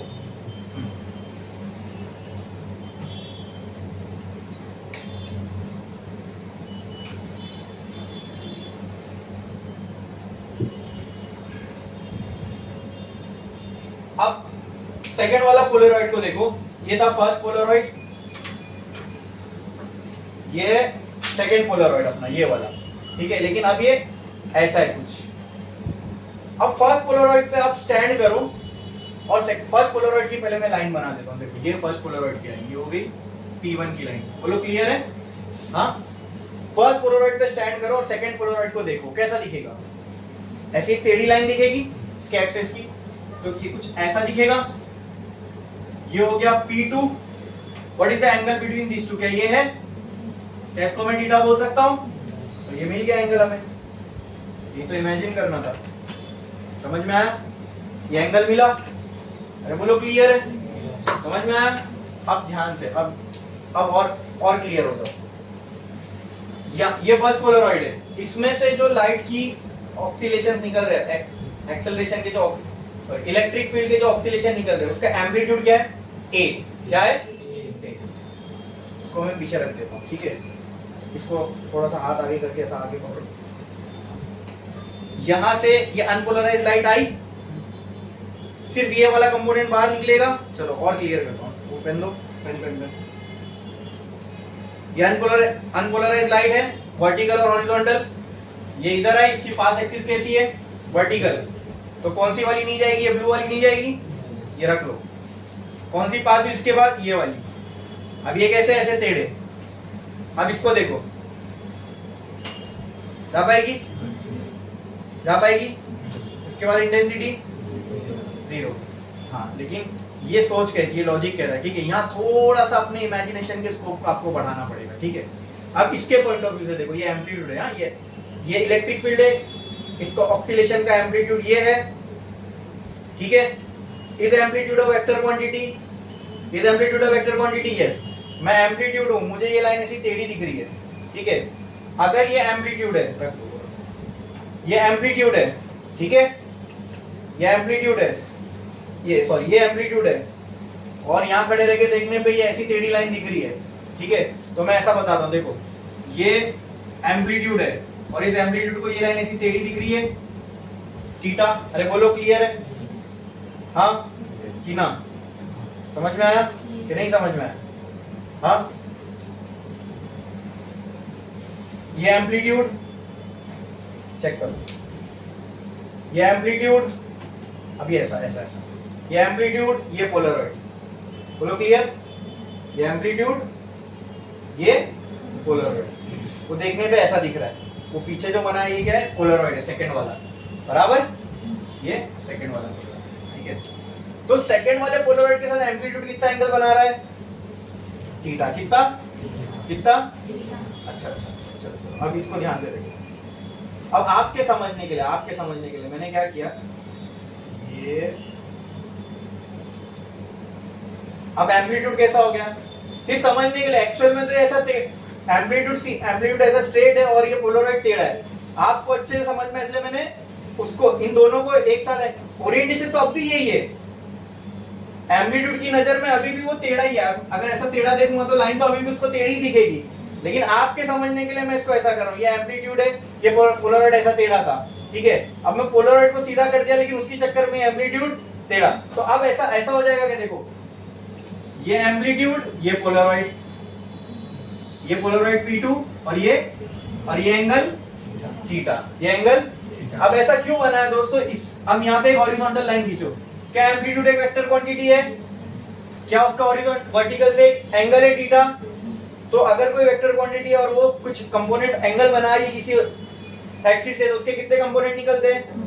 तो ये वाला कंपोनेंट क्या हो जाएगा और ये वाला कंपोनेंट क्या हो जाएगा? क्या? ए साइन थीटा। क्या एम्पलीट्यूड का कंपोनेंट भी एक एम्पलीट्यूड ही है? ये दोनों मिलके, यानी अच्छा, ए कॉस थीटा की वैल्यू क्या ए के बराबर हो सकती है? इसको टूट के ये दो बने, यही होता है ना कंपोनेंट का मतलब क्या, इसको तोड़ के दो हिस्सों में बांट दिया। तो क्या a cos थीटा इसके बराबर हो सकता है? कोई चीज किसी से टूट के बनी हो तो क्या वो उसके बराबर हो सकती है? नहीं हो सकती, सिंपल लॉजिक कहता है। तो a cos थीटा क्या a के बराबर होगा? कम होगा कि ज्यादा होगा? यस, कम होगा। कम होगा, ये याद रखना बात, कम होगा। a sin थीटा के a के बराबर होगा? कम होगा कि ज्यादा होगा? कम होगा, क्योंकि भाई इसका अंश है, ये टूट के इसमें से निकला है, तो ये इसके बराबर नहीं हो सकता, क्योंकि इसको जब इसके साथ मिलाऊंगा तो ये बनेगा। तो ये इंडिविजुअली दोनों इससे तो कम ही होंगे। लेकिन इससे एक मजेदार चीज मालूम पड़ गई दोस्तों, a cos थीटा P2 के एक्सिस के साथ अलाइन हो गया। चेक करो, एम्पलीट्यूड का एक कंपोनेंट पोलराइड 2 के पास एक्सिस के साथ अलाइंड है। अब समझो, मैंने आपको जो करा था वही वापस करा दूं। ये कुछ ये पहले ये एम्पलीट्यूड, ये पोलराइड को मैंने ऐसा टेढ़ा कर दिया, ठीक है, वो था ये वाला केस। फिर आपको ये कंपोनेंट समझाने के लिए मैंने ऐसा किया ताकि आपको एम्पलीट्यूड का ये कंपोनेंट समझ में आए। बोलो क्लियर है? ठीक है, ये पोलराइड है, ये पोलराइड है, ये टेढ़ा एम्पलीट्यूड है, ठीक है। एम्पलीट्यूड के कितने कंपोनेंट निकले? दो, ये वाला a sin थीटा, पेन बताओ, ये वाला a cos थीटा, और पीछे कौन सा है? पीछे क्या है? पीछे क्या है? पोलराइड। कौन सा वाला पोलराइड? सेकंड वाला। कौन सा? अब a को मैंने दो हिस्सों में तोड़ दिया, a sin theta a cos theta. अब क्या लग रहा है? a cos थीटा पास हो जाएगा। अब क्या लग रहा है? a sin थीटा पास नहीं हो पाएगा, बराबर। तो इसके बाद जो पास होगा, यहां पर अगर इसका एक्सीलरेशन a है तो यहां पर जो भी, अच्छा ये ऐसा था, फिर इसको मैंने ऐसा किया, ठीक है। a cos थीटा पास हो गया, ठीक है, a cos थीटा पास हो गया, a cos थीटा पास हो गया, ये a cos थीटा पास हो गया, बराबर। अब मैं पोलराइड को वापस टेढ़ा करता हूं, देखो, तो a भी टेढ़ा होगा, लेकिन ये जो स्ट्रेट वाला कंपोनेंट है, क्या अब ये a है? ये क्या है बताओ? याद करो फिर से शुरू से। ये पोलराइड, ये एम्पलीट्यूड, पोलराइड कुछ एंगल पे, ठीक है। आपको कंपोनेंट समझाने के लिए मैंने पोलराइड को स्ट्रेट किया, लेकिन फिर इसको भी स्ट्रेट करना पड़ेगा। ये a है, a याद है? हाँ, ये कर दिया, लेकिन ये करने की चक्कर में a टेढ़ा हो गया। ये केस, ये a की लाइन, ये पोलराइड के एक्सिस की लाइन, इन दोनों के बीच में एंगल समझ में आ रहा है कि नहीं आ रहा है? एकदम अच्छे से क्लियरली समझ में आ रहा है? जैसा मैं इमेजिन कर रहा हूं वैसे आप भी इमेजिन कर रहे हो ना? ठीक है, ये a है, ये वर्टिकल से इसका एंगल कितना है? थीटा। ये पोलराइड नंबर 2, तो a का यहाँ कंपोनेंट a cos थीटा, यहाँ component a sin theta. a sin theta नहीं जा पाएगा, a cos थीटा चला जाएगा। तो अब मैंने क्या किया, अब इसकी जरूरत नहीं ना, क्योंकि इसको अब हमने दो कंपोनेंट में बांट दिया, एक ये वाला, एक ये वाला। sin थीटा तो जाने वाला नहीं, इसको भूल जाओ। कौन बचा? तो अब अगर ये मैं स्ट्रेट मारकर यहाँ पकड़ के खड़ा हूं, ये क्या है? वेरी गुड, क्या है ये? a cos थीटा है। ये क्या है? क्योंकि ये जो a था, इसको मैंने दो हिस्सों में बांट दिया, sin और cos। पीछे जो पोलराइड है, ठीक है, ये एक्चुअल में ऐसा है, लेकिन मैंने इसको ऐसे स्ट्रेट किया था, याद है ना? अब जो इसके सामने ऐसे, जो इसकी एक्सिस के साथ अलाइंड है, वो कौन है? a। तो इसकी पोजीशन जैसी थी वैसी कर दो वापस, इसको भी वैसी करना पड़ेगा। तो अब क्या, टेढ़े में जब मैंने इसकी पोजीशन को ऐसे किया, अब आपको समझ में आ रहा है ये a cos थीटा है। क्या मैं बोल सकता हूं अब भी a तो इधर ही होगा? a भूल गए क्या? a ऐसा टेढ़ा था, याद है? हाँ, अरे याद है? सॉरी, टेढ़ा नहीं, ऐसा कुछ था, ऐसे। जब ये टेढ़ा था तो a ऐसा स्ट्रेट था ना, ऐसे। लेकिन क्या अभी भी एंगल दिख रहा है आपको? ये a cos थीटा। तो इसके पोलराइड के एक्सिस के साथ कौन सा कंपोनेंट जो है a का, वो अलाइन हो रहा है? तो क्या a cos, जब यहां से ऐसे निकलेगा a cos थीटा, ऐसे टेढ़ा टेढ़ा बाहर आएगा, समझ में आया? तो इस साइड से ये ऐसी कुछ लाइट्स बाहर आएगी, समझ में आया? और इसका जो एम्पलीट्यूड होगा, ये क्या होगा? a cos theta. क्या होगा? क्या इंटेंसिटी अभी उतनी रहेगी? देखो, इंटेंसिटी पहले a से प्रोपोर्शनल थी, अब इंटेंसिटी किसके प्रोपोर्शनल हो गई? a cos थीटा के। तो क्या अभी, क्या a cos थीटा a से ज्यादा है? कम है। इंटेंसिटी डिपेंड करती है एम्पलीट्यूड पे। यहाँ एम्पलीट्यूड a था तो इंटेंसिटी ये थी, ठीक है, I0 थी। मैं क्या बोलता हूँ, यहाँ पे एम्पलीट्यूड हो गया a cos थीटा, तो यहाँ पे इंटेंसिटी को मैंने बोल दिया I। तो मैं अगर आपसे पूछूं I नॉट और I में रिलेशन बताओ तो कौन ज्यादा है कौन कम है? I नॉट ज्यादा होगा, I कम होगा। और अगर मैं I का आपसे रिलेशन पूछूं, मुझे बताओ I का जो रिलेशन होगा, यानी यहाँ से निकलने के बाद जो इंटेंसिटी होगी I, वो किसके बराबर होगी? अभी थोड़े टाइम पहले समझाया था, हाँ, K A cos थीटा का स्क्वायर। अरे बोलो क्लियर है? अब ये रिलेशन क्या हो जाएगा? K equal to K A square cos square theta, ये हो जाएगा। अरे बोलो क्लियर है? मुझे बताओ ये पूरा डब्बा क्या है?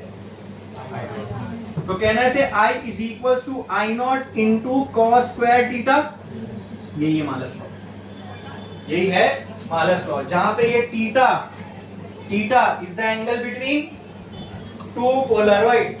I naught is the intensity of light after passing through first Polaroid, I is the intensity of light after passing through second Polaroid.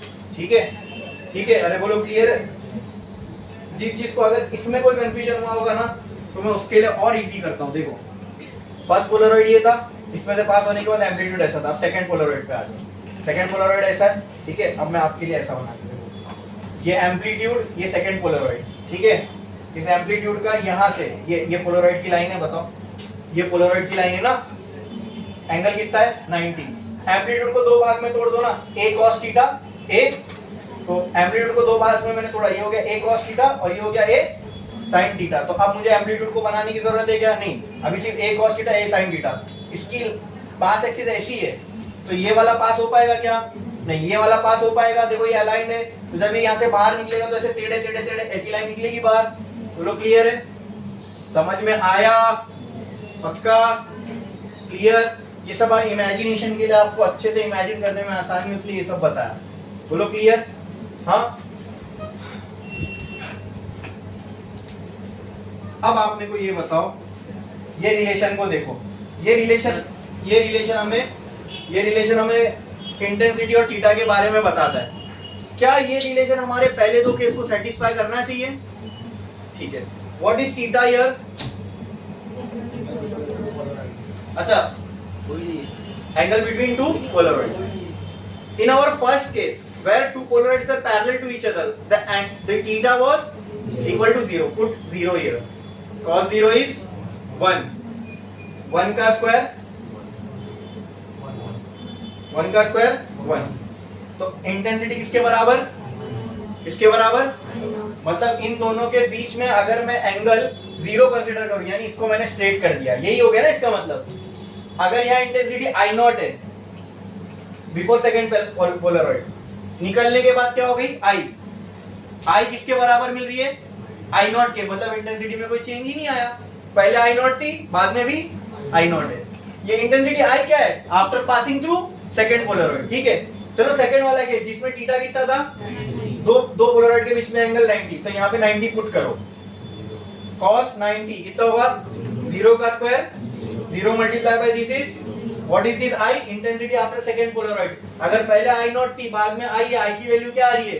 90 रखने पे 0 आ रही है। इसका मतलब ये ट्रू है। तो लेकिन ये रिलेशन खास क्यों है? इससे हम किसी भी एंगल पे, मतलब पहला पोलरॉइड तो स्ट्रेट रहने दो, दूसरे पोलरॉइड को कितने एंगल पे रखोगे तो कितनी इंटेंसिटी में डिफरेंस आएगा, ये फॉर्मूला आपको वो बता देगा।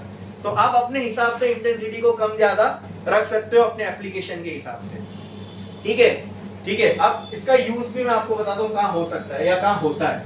हमको ये मालूम है, अगर आप दो पोलरॉइड के बीच में एंगल 90 बना दो, अब चाहे आपको इसको स्ट्रेट रखो, इसको ऐसा रखो तो भी 90 है, या फिर अगर मैं इसको ऐसा रखूं और इसको ऐसा रखूं, क्या अभी 90 नहीं है?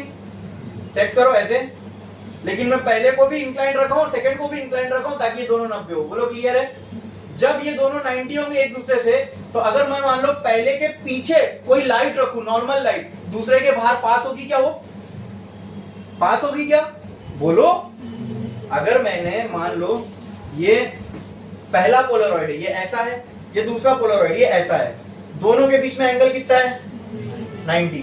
अब मैं पहले के पीछे कोई लाइट रखा और दूसरे के पीछे खड़ा हो गया, मुझे लगे पता चलेगा वहां कोई लाइट है? वो क्योंकि सेकंड को पास ही नहीं करेगी। क्यों नहीं पास करेगी? इन दो पोलरॉइड के बीच में एंगल कितना है? कितना है? अब ये कहां यूज का समझो। मान लो एक ड्राइवर हाईवे पे गाड़ी चला रहा है, ठीक है, ऐसे ऐसे, उसके सामने क्या है, विंडशील्ड, विंडशील्ड है, हाँ, उसको पोलराइड ग्लास का बनाते हैं, और उस सामने वाली साइड से डिवाइडर वगैरह नहीं, अगर समझो एक ही रोड है जहाँ पे जाना भी है आना भी है, कोकन साइड पे ऐसे रोड बहुत होते हैं घाटी पे, ठीक है, एक ही रोड पे जाना भी होता है आना भी होता है, ऊपर से पहाड़ी रास्ता, थोड़ा भी टर्न यहाँ हुआ सीधा खाई में, ठीक है। तो आप समझो अब ये कितना अपने काम में आ रहा है, सब सोच के देखो। ड्राइवर है, उसके सामने विंडशील्ड है, ठीक है, विंडशील्ड की जो ग्लास है अगर वो पोलराइड है, और उसमें जो पोलराइड है वो ऐसे इंक्लाइंड है ना, लॉन्ग चेन स्ट्रक्चर है, कैसे भी हम लोग मतलब वो होंगे ऐसी, लेकिन उसको बनाने लगाते टाइम ऐसा लगा दी, समझ लो, बोलो क्लियर है, ऐसे ये विंडशील्ड की पोलराइड का स्ट्रक्चर है, ऐसे सामने से कोई गाड़ी आ रही है, रात का टाइम है और उसकी हेडलाइट चालू है, ठीक है, और हेडलाइट बहुत ही ब्राइट होती है, रखा ही जाता है ब्राइट ताकि रात में दिखे क्लियरली आगे, ठीक है, सामने से गाड़ी आ रही है जिसकी हेडलाइट एकदम ब्राइट है। अब अचानक में अगर कोई टर्न पे गाड़ी आ गई और ब्राइट हेडलाइट ये वाले ड्राइवर की आंखों पे मार दे, तो फिर वही ब्लैकआउट हो जाएगा इसको थोड़े टाइम के लिए, ये देख पाएगा नहीं। अब ये तो अपना चला रहा है, उसको लगा आगे रोड है, लेकिन वो सीधा गया हवा में, ठीक है, तो अच्छा नहीं है, फिर बराबर एक्सीडेंट हो जाएगा। अब वो जो गाड़ी आ रही है सामने से, उसकी हेडलाइट जो है, उसकी हेडलाइट के आगे भी एक कांच होती है, हेडलाइट के आगे भी एक कांच होती है, लाइट के आगे एक कांच होती है। ये विंडशील्ड की जो पोलराइड ग्लास है उसके स्ट्रक्चर ऐसे, उसकी पास एक्सिस ऐसी है। अब वो जो सामने से गाड़ी आ रही है उसके हेडलाइट के आगे जो ग्लास लगी, उसकी उस ग्लास में एक पोलराइड ग्लास है, उसका पास एक्सिस ऐसी है, बोलो क्लियर है।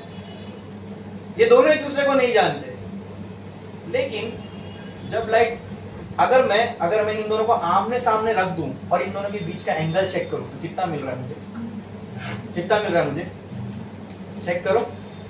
ये ऐसी इंक्लाइंड है, ये ऐसी इंक्लाइंड है, ये मैंने ऐसे रखा एक साथ, ठीक है, देखो ये एक साथ ऐसे रखा तो ऐसे रखा, ये मैंने ऐसे किया और आपके सामने ऐसे किया, कितना आ रहा है, वो गाड़ी उसकी कांच, उसकी हेडलाइट, और ये गाड़ी इसकी विंडशील्ड, बोलो क्लियर है। हाँ, लेकिन मेरे को आपको एग्जांपल ये समझाना था, इन दोनों पोलराइड के बीच में एंगल कितना बन रहा है, कितना बन रहा है 90। अब ये क्यों समझना है तो सोचो, वो जब दो पोलराइड के बीच में एंगल 90 बनता है और पहले पोलराइड के पीछे से अगर लाइट मारोगे तो दूसरे से पास होगी क्या, वो हेडलाइट के पीछे से जो लाइट निकल रही है वो ड्राइवर की आंखों पे पहुंचेगी क्या, दो पोलराइड है ना बीच में, जिनके बीच में एंगल, तो लाइट पहुंचेगी क्या, आप समझ में आया कि नहीं। यहां से लाइट पास हुई, दो कंपोनेंट में टूटी, ए कॉस थीटा ए साइन थीटा, कॉस थीटा पास हो गया, ठीक है, फिर यहां पे आया, वो जो कॉस थीटा था वो भी यहां फंस गया। अरे समझ में आया, या तो सिंपल ये समझो ना, ये हमने देखा है, दो पोलराइड एक दूसरे से 90 के एंगल पे रखे हुए, एक पहले पोलराइड के पीछे से अगर आप लाइट अरे पहला आप इसको मानो या इसको मानो, किसी एक के पीछे लाइट रख दो। अगर मान लो ये लाइट उठा के मैं यहां रख देता तो ये तो इंक्लाइन वाला केस है, जैसे मान लो ये ऐसा, ठीक है, अगर मैंने लाइट इधर रखा और वो साइड जाके खड़ा हो गया तो मुझे इस साइड वाली लाइट नहीं वहां पे पास होती हुई दिखेगी। अगर मैंने लाइट उधर रखा और यहाँ आके खड़ा हो गया तो भी सेम सिनेरियो है ना, दोनों के बीच में एंगल तो अब भी 90 है, तो किसी भी एक के पीछे आप लाइट रख दो, दोनों से पास होने के बाद लाइट की इंटेंसिटी 0 हो जाएगी। तो हेडलाइट से लाइट तो निकल रही है, जब वो ड्राइवर की गाड़ी से लाइट निकलेगी हेडलाइट से, उसकी इंटेंसिटी आधी हो जाएगी, तो उसको तो आगे लाइट दिखेगी क्योंकि उसको देखना है, इसलिए हेडलाइट लगाए हैं। लेकिन वो लाइट जब सामने वाली गाड़ी के विंडशील्ड पर आएगी तो वो लाइट इसकी आंखों पे स्ट्रेन डालेगी क्या, नहीं, क्योंकि विंडशील्ड से पास होने के बाद वो आधी भी खत्म हो गई, 0, सेकंड पोलराइड। तो ये सामने वाले ड्राइवर की आंखों पे कोई असर, तो गाड़ी सेफली हाईवे पे लोग चला सकते हैं, समझ में आया। हाँ, अच्छा, सेम दूसरे ड्राइवर के लिए अप्लाइड है। मान लो ये ट्रक चला रहा है, वो नीचे छोटी सी BMW चल रही है, इसकी ट्रक की लाइट से उसकी भी आंखों पे स्ट्रेन नहीं होना चाहिए, तो ये सेम एप्लीकेशन वाइस वर्सा वहां पे भी तो हो रहा है कि इसको इसके गाड़ी के आगे का सब कुछ दिखेगा क्योंकि इसकी गाड़ी की आगे की लाइट की इंटेंसिटी आधी हो गई, ठीक है। लेकिन इसको दिख रहा है, ये लाइट सामने वाले को तकलीफ नहीं देना चाहिए, तो उसकी विंडशील्ड भी पोलराइज्ड है। अब जब ये लाइट विंडशील्ड पे गिरेगी, उससे पास होने का उसकी आंखों पे जीरो इंटेंसिटी, उसको उसके गाड़ी का आगे का दिख रहा है, इसको इसकी गाड़ी के आगे का दिख रहा है, और यही चाहिए। समझ में आया? क्लियर है? तो पोलराइजेशन समझ में आया? पोलराइजेशन ऑफ लाइट क्या है, पोलरॉइड क्या है, कैसे दो पोलरॉइड के बीच में एंगल चेंज करने से लाइट की इंटेंसिटी चेंज होती है। हाँ, अरे बोलो।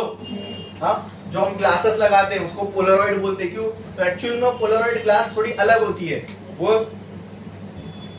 अलग क्या होती है कि उससे आपकी आंखों को स्ट्रेन नहीं होगा, आंखों पे तकलीफ नहीं होगी। जब अगर ब्राइट लाइट के आसपास अगर आप आ जाओ तो वो लाइट जो है आपकी आंखों पे ज्यादा इफेक्ट नहीं डालेगी, क्योंकि पोलरॉइड क्या करता है, इंटेंसिटी को कम कर देता है। समझे?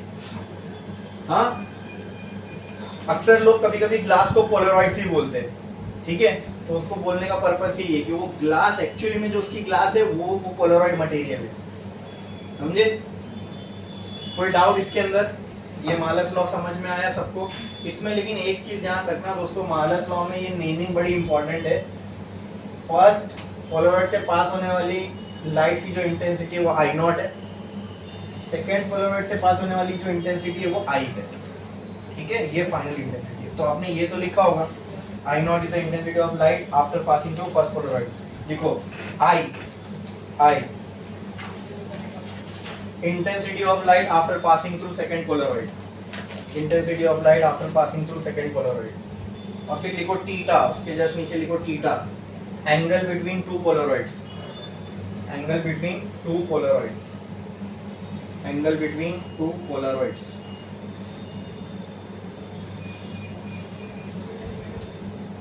एंगल बिटवीन टू पोलरॉइड्स, ठीक है। इसके बाद कुछ नहीं, बस ये लिख लो। अच्छा, ऐसा लिखो, ऐसा लिखो, इसको ऐसा लिखो, इंटेंसिटी, ऐसा लिखो पहले, intensity of light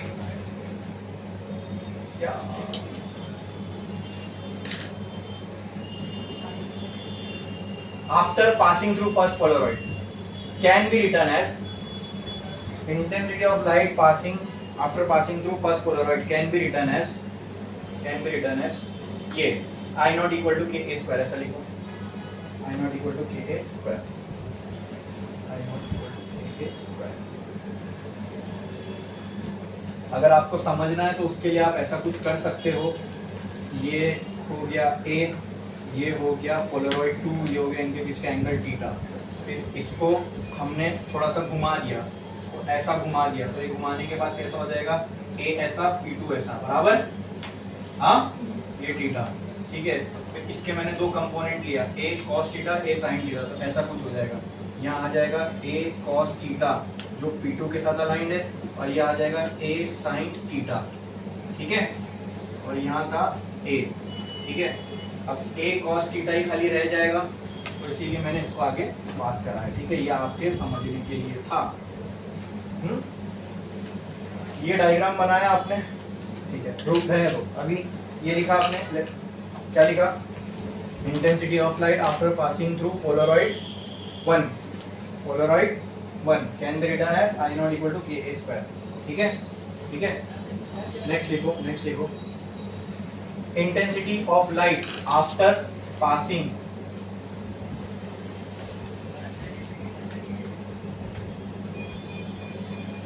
through second polaroid is equal to I equal to K A cos theta the whole square, K A cos theta the whole square. फिर बाकी का लिख लो नीचे।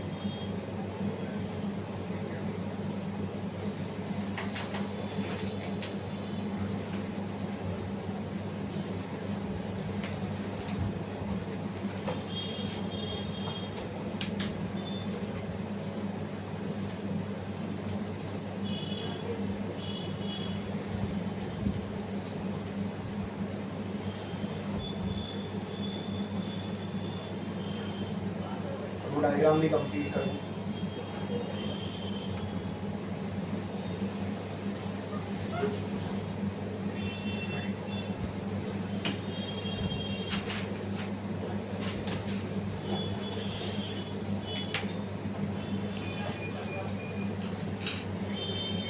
लिखा आपने?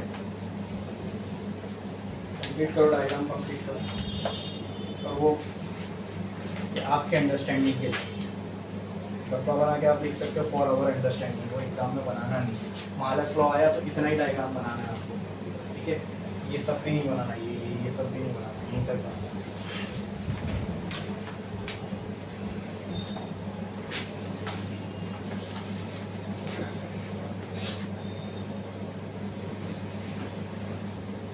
ये इतना ही है बस मालस लॉ।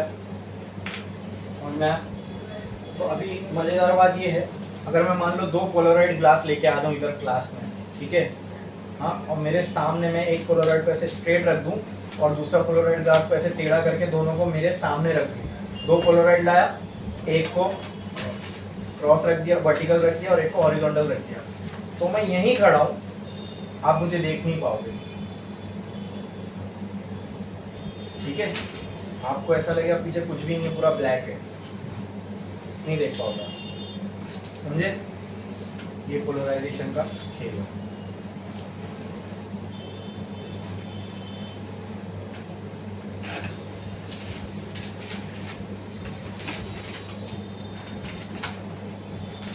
देखिए, हो गया। अब यहाँ मालस लॉ अपना कंप्लीट हो गया। अब एक और छोटा सा हमें देखना है, खाली उसका थियरी समझनी है, उसके अंदर कोई डेरिवेशन नहीं है। पोलराइजेशन बाय स्कैटरिंग लिखो, एक लाइन छोड़ो और लिखो, ये पोलराइजेशन फिनोमिना ही है बट ड्यू टू स्कैटरिंग। अच्छा दोस्तों, मुझे आप ये बताओ, फिर ये बात पे मैं आपको गौर कराना चाहूंगा कि पोलराइजेशन में हमने लाइट को क्या माना? ये पोलराइजेशन जो हो रहा है, हमने देखा पोलराइड से पास होने के बाद लाइट की इंटेंसिटी कम हो जाती है, लेकिन पार्टिकल मान के हम इसको एक्सप्लेन कर ही नहीं सकते थे। क्यों? अगर लाइट एक पार्टिकल है तो भले ही होल हॉरिजॉन्टल हो या वर्टिकल हो, सारे के सारे पार्टिकल पास हो जाएंगे, इंटेंसिटी कम होने का सवाल ही पैदा नहीं होता। लेकिन हमें इंटेंसिटी कम, ये रियलिटी है कि इंटेंसिटी हमें कम होके मिल रही है, ये रियल है, ये रियलिटी है, दिख रहा था, और उसको हम एक्सप्लेन नहीं कर पा रहे थे। तो हमने जब लाइट को क्या माना? इलेक्ट्रिक फील्ड और मैग्नेटिक फील्ड के ऑक्सीलेशंस माना, मतलब वेव माना। वेव में ये होता है ना कि कोई मीडियम में कोई चीज होगी जो ऑक्सीलेट हो रही होगी, यानी क्या माना लाइट को हमने? वेव, इलेक्ट्रिक फील्ड के ऑक्सीलेशन। उस हर वेव में कुछ ना कुछ ऑक्सीलेट होता है, यहाँ पे क्या ऑक्सीलेट हो रहा है? EM, मतलब इलेक्ट्रिक फील्ड और मैग्नेटिक फील्ड। बाकी लाइट में मेजरली लोग इलेक्ट्रिक फील्ड पे करती है, इसलिए हमने मैग्नेटिक फील्ड को यहाँ कंसीडर नहीं किया। EM वेव क्या होती है उसका ब्रीफ डिस्क्रिप्शन मैंने पिछले लेक्चर में आपको बहुत अच्छे से कराया था, ठीक है?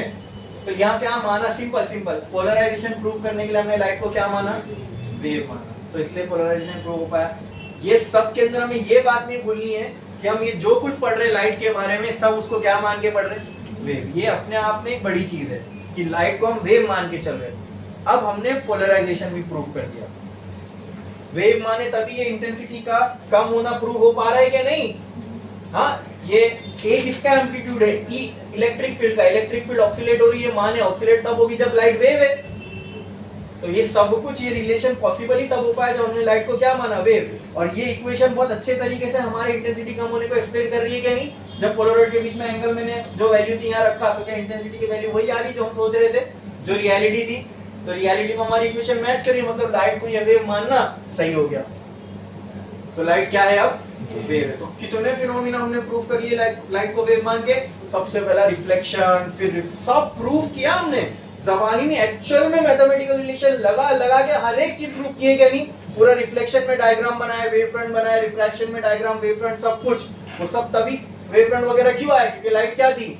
क्या मान के चले? वेव। रिफ्लेक्शन के लॉ प्रूव हुए, फिर रिफ्रैक्शन के लॉ प्रूव हुए, फिर इंटरफियरेंस प्रूव हुआ, डिफ्रैक्शन प्रूव नहीं मतलब एक्सप्लेन हो पाया, इंटरफेरेंस डिफ्रैक्शन, ठीक है?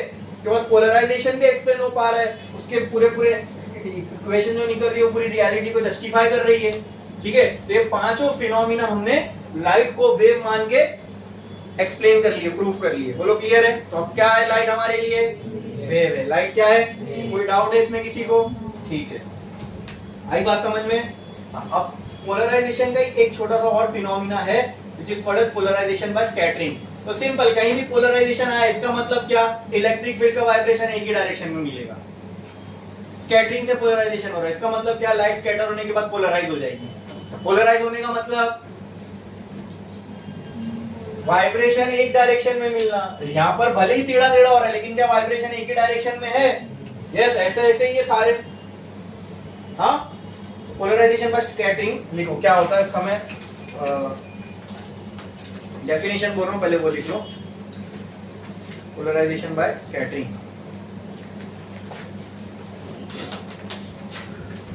देखो, when a beam of white light, when a beam of white light is passed through a medium, when a beam of white light is passed through a medium, is passed through a medium containing molecules, containing molecules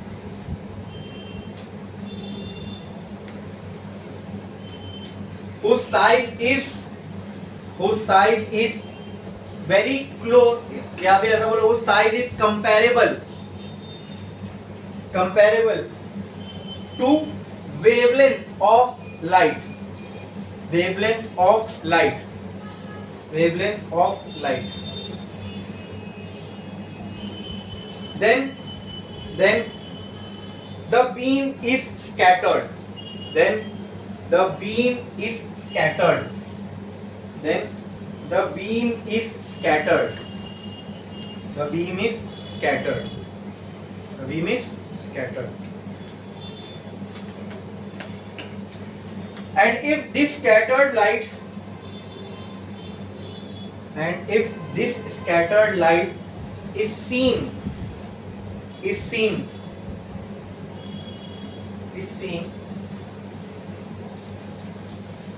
from a direction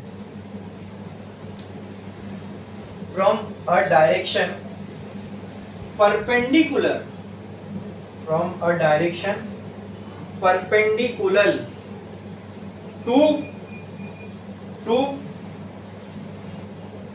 direction of incident light, to the direction of incident light,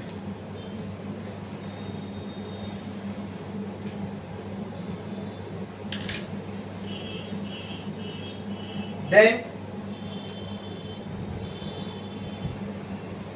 we get to see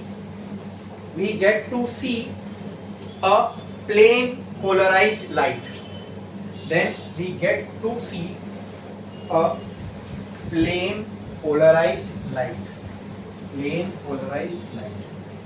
अब दोस्तों इसको 3D में समझो, board पे ज्यादा समझ में आएगा नहीं। एग्जाम्पल, सन से लाइट निकली, मतलब EM वेव निकली, ठीक है, लाइट आ रही है, वो EM वेव जिसकी वेवलेंथ 400 से लगभग 4000 से 8000 एंगस्ट्रॉम के बीच में लाई करती है, वो लाइट हमें दिखती है।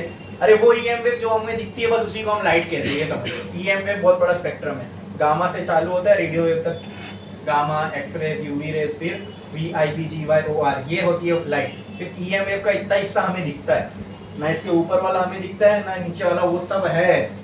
अभी भी यहाँ इस रूम में EM वेव होगी, लेकिन हम ये पूरे दुनिया में जितने कलर, जितनी चीजें आपको दिख रही है, और ये बस ये उतनी ही बैंड ऑफ वेवलेंथ की वजह से दिख पा रही है जो विजिबल रेंज में आता है।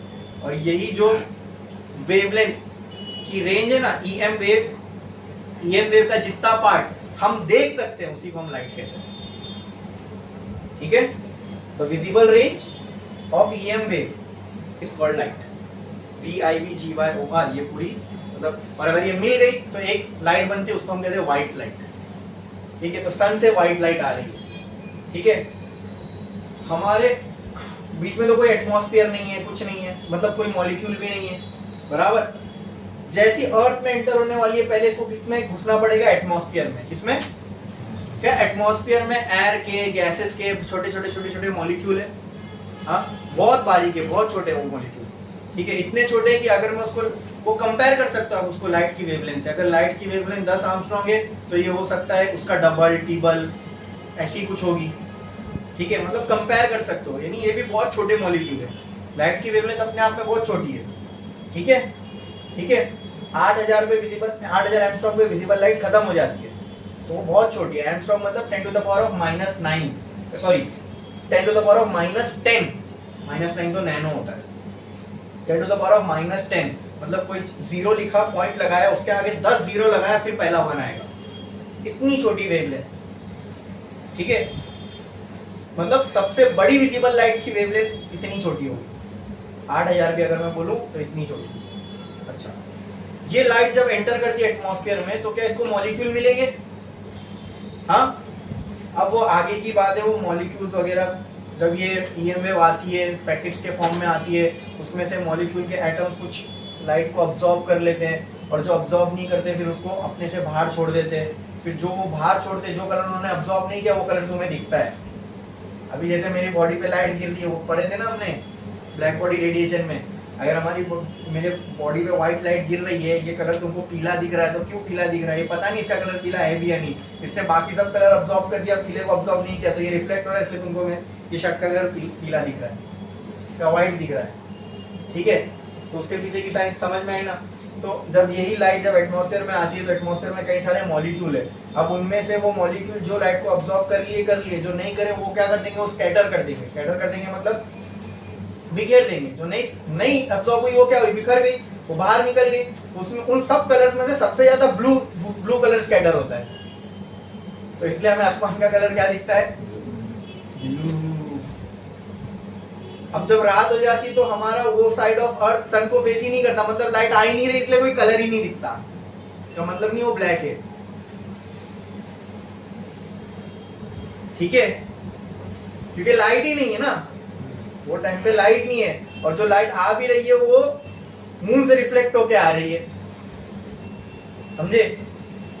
हाँ, और दिन के टाइम में जब हमारा अर्थ सन को फेस करता है, वो टाइम पे एक्चुअल सन की लाइट अर्थ पे आ रही है, तो जब एटमॉस्फेयर से गुजरेगी तो लाइट, जब लाइट के मॉलिक्यूल, लाइट यानी फोटॉन्स, अब वो आगे जाके आप पढ़ोगे, जब वो फोटॉन्स जाके टकराएंगे, ठीक है, तो अपने में से कुछ एनर्जी या कुछ एनर्जी जो है वो मॉलिक्यूल्स अपने अंदर ले लेंगे, एटम, और कुछ कलर अब्सॉर्ब कर लेंगे, ठीक है, और जो अब्सॉर्ब नहीं करेंगे वो क्या हो जाएगी, स्कैटर हो जाएगी। इसमें से ब्लू कलर सबसे ज्यादा स्कैटर होता है, ठीक है। अच्छा, अब वो सब साइड में रखो। अब इमेजिन करो यहाँ पे एक एयर का मॉलिक्यूल है, यहाँ से लाइट आ रही है, लाइट आई, ये लाइट की वेव आके इस मॉलिक्यूल से टकरा गई। ये लाइट की वेव है, ये समझो ये मॉलिक्यूल में ही घुस गई, ऐसे ही समझ लो, मॉलिक्यूल में घुस गई। अब ये मॉलिक्यूल क्या करेगा, इसके मतलब की जितनी वेवलेंथ है वो रख लेगा, और जो नहीं है वो अपने से बाहर फेंकेगा, क्लियर? तो इसने बाहर फेंका, तो वो बाहर तो हर डायरेक्शन में फेंकेगा, तो 3D स्पेस है ना, कोई भी डायरेक्शन में जाएगी, ठीक है। लेकिन ये बहुत मजेदार चीज थी देखने को मिली कि यहां से जो लाइट आ रही है, पहले तो मतलब ये मुझे बताओ ये कैसी लाइट है, अनपोलराइज लाइट है कि पोलराइज लाइट है? सिंपल, अभी यहाँ से एक लाइट आ रही है, ये कौन सी लाइट है? जब तक पोलराइज नहीं रखे हो आपने तो कहां से पोलराइज होगी? अब तक कोई चीज से इंटरैक्ट करी क्या? नहीं। नॉर्मल व्हाइट लाइट है तो ये कैसी लाइट होगी? अनपोलराइज। इसमें इलेक्ट्रिक फील्ड का वाइब्रेशन हर डायरेक्शन में होगा। ये आई इसके अंदर समा गई, अब इसमें से जितनी वाइब्रेशन इसको ऑब्जॉर्व करना था कर लिया, बाकी सब इसने बिखेर दिया, जैसे समझ लो बिखेर दिया हर डायरेक्शन में, ठीक है। अब जब ये लाइट को बिखेर देगा हर डायरेक्शन में, तो इसमें होगा क्या, यहाँ लाइट इंसिडेंट देखो ऐसे हो रही है, बराबर, इंसिडेंट ऐसे हो रही है। अब इस मॉलिक्यूल ने एक लाइट यहाँ फेंका, अब यहाँ साउथ बैठा है, इसको इसके क्या, अब ये देखो ये हो गई ये लाइट इंसिडेंट लाइट, ये वाली जो लाइट यहाँ से निकली, क्या ये दोनों आपस में परपेंडिकुलर है? इसलिए 3D स्पेस में समझोगे तो इसको ये परपेंडिकुलर समझ में आएगा। 2D में परपेंडिकुलर नहीं लगता, 2D में देखने पे ऐसा लगता नहीं कि ये, क्योंकि ये टेढ़ी दिख रही है, ये ऐसी जा रही है, ठीक है। देखो ये ऐसा, ये इंसिडेंट ऐसा, ये ऐसी बाहर निकली, अब मैं इसको ऐसा करके ऐसा रखूं तो क्या ये परपेंडिकुलर नहीं है? तो 3D स्पेस में तो ये आपस में परपेंडिकुलर ही है ना। तो इंसिडेंट लाइट से परपेंडिकुलर इंसान कोई देखे, कौन सी लाइट? जो स्कैटर किया मॉलिक्यूल ने, बिखेर दिया। अरे बोलो क्लियर है? यहां से लाइट आई, मॉलिक्यूल में गिरी, मॉलिक्यूल ने जो मतलब की लाइट थी अब्सॉर्ब करने की वो कर लिया, बाकी की बाहर छोड़ा। अब जो लाइट बाहर निकली, ठीक है, कुछ ये डायरेक्शन में निकलेगी, कुछ ऐसे कैसे भी, ठीक है। अब इंसिडेंट लाइट के परपेंडिकुलर जो लाइट रेज है ना, परपेंडिकुलर जो लाइट की वेव्स है, उनको अगर आप देखोगे तो वो आपको प्लेन पोलराइज मिलेगी। कैसे मिलेगी? Plane polarise. मतलब ये लाइट जो साउथ देखेगा तो इसमें यहाँ से जो लाइट आ रही थी उसमें हॉरिजॉन्टल वर्टिकल दोनों वाइब्रेशन थे, लेकिन यहाँ सामने से देखने पे ये स्कैटर हो गई। तो क्या होगा मालूम है? स्कैटर मतलब क्या हुआ, ये जैसी मॉलिक्यूल ने जब बिखेरा तो वर्टिकल वाले एक जगह चले गए, हॉरिजॉन्टल वाले एक जगह चले गए। तो इस वाले को अगर वर्टिकल वाला दिख रहा है तो हॉरिजॉन्टल वाला नहीं दिखेगा, क्यों? हॉरिजॉन्टल वाले वहां चले गए। उसको हॉरिजॉन्टल वाला दिख रहा है तो वर्टिकल वाला नहीं दिखेगा, क्यों? तो मान लो ये एक एक्सिस है, मान लो इसको मैंने कह दिया z एक्सिस, ठीक है? ये एक एक्सिस है y एक्सिस, ये मैंने कह यहाँ एक एक्सिस है बोल दिया x एक्सिस। ये इंसिडेंट है, ठीक है? ये z एक्सिस, ये परपेंडिकुलर है, ये समझ में आया?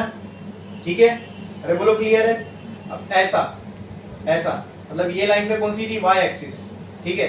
इस डायरेक्शन से भी इंसिडेंट की परपेंडिकुलर कोई डायरेक्शन से देगी, इस डायरेक्शन से, तो उसको भी क्या दिखेगी? Plane polarise.